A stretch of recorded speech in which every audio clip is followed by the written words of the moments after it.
Assalamualaikum warahmatullahi wabarakatuh. Perkenalkan, nama saya Salmiati. Baiklah, di sini saya akan memaparkan materi yang berjudul Administrasi Kurikulum Pendidikan di Sekolah atau Madrasah. Nah, seperti yang saya paparkan di atas. Baik, sebelum saya memasuki materi, sedikit pengantar dari materi tersebut, yaitu kurikulum merupakan pedoman utama dalam seluruh proses pembelajaran di sekolah. Namun, kurikulum tidak hanya berbicara tentang isi atau materi pelajaran saja, melainkan bagaimana kurikulum tersebut direncanakan, dikelola, dilaksanakan, dan dievaluasi secara teratur, sehingga tujuan pendidikan dapat tercapai dengan baik.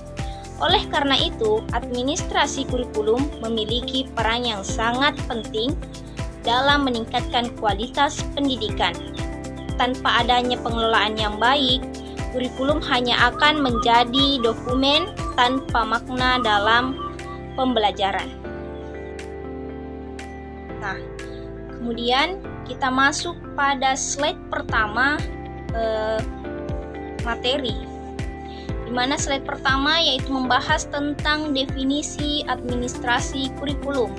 Nah, di sini administrasi diartikan sebagai suatu hubungan kerjasama untuk saling melayani dan mengarahkan secara teratur, sedangkan kurikulum dapat diartikan sebagai seperangkat rencana pembelajaran yang diberi kepada siswa pada tingkat pendidikan tertentu selama jangka waktu tertentu. Nah, jadi jika kita gabungkan dua kata ini antara kata administrasi dan kurikulum, maka kita dapat mengartikannya bahwa administrasi kurikulum ini adalah proses mengatur dan mengelola semua hal yang berkaitan dengan kurikulum agar pembelajaran berjalan terarah dan mencapai tujuan pendidikan. Jadi, bukan hanya menyusun materi pelajaran, tetapi juga memastikan kurikulum dilaksanakan, dipantau, dan dievaluasi secara baik di sekolah.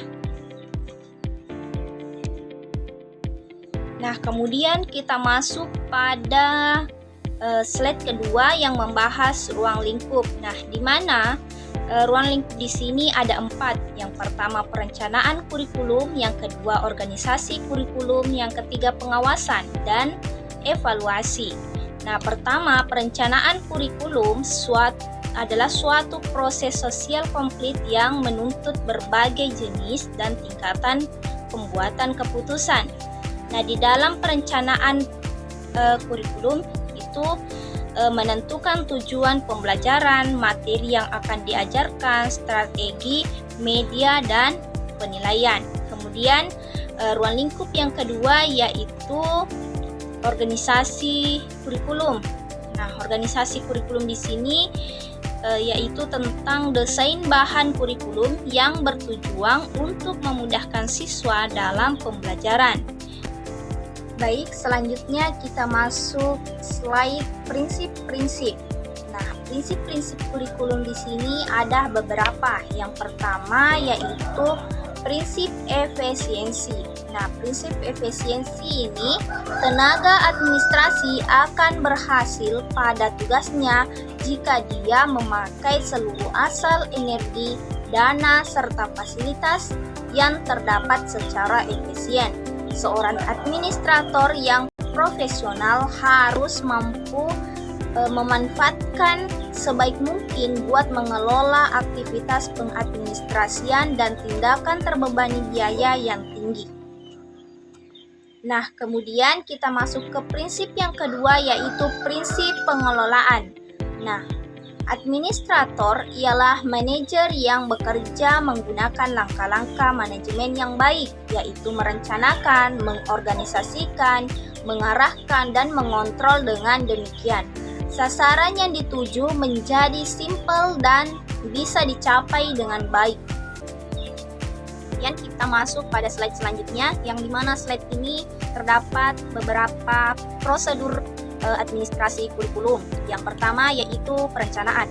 Nah, di mana perencanaan di sini adalah kegiatan mempersiapkan segala sesuatu secara sistematis dalam rangka kegiatan atau aktivitas yang akan dilakukan untuk mencapai suatu tujuan.